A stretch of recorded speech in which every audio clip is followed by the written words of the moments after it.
Hello বন্ধুরা, কেমন আছো? তো আজকের মধ্যে আবার চলে আসলাম তোমাদেরকে হাসাতে। কেমন লাগতেছে আমার যেগুলো জোকসগুলো? ভালো? হ্যাঁ।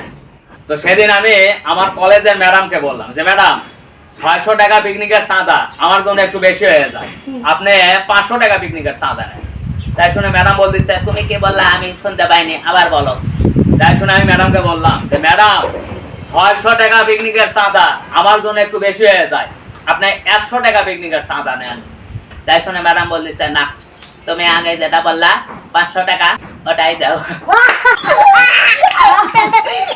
তো আমাদের কুদ্দুস ভাই ভোটে দাঁড়াইছে, তো নির্বাচনী প্রতীক হিসাবে তিনি কুকুর পাইছে।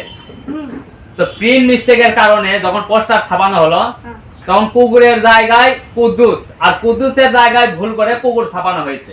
এখন প্রশ্ন হচ্ছে, নির্বাচনী স্লোগান কি হবে?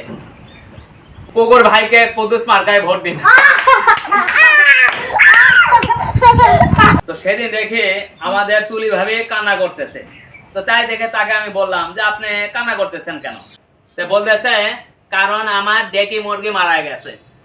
তাই শুনে তাকে আমি বললাম যে 2 দিন আগে আপনার নানা মারা গেল, তাতে আপনি কান্না করলেন না, আর সামান্য ডেকি মুরগি মারা গেছে তার জন্য আপনি কান্না করতেছেন। তো বলতেছে, কারণ ডেকি মুরগি ডিম পারতো, কিন্তু নানা ডিম পারতো না।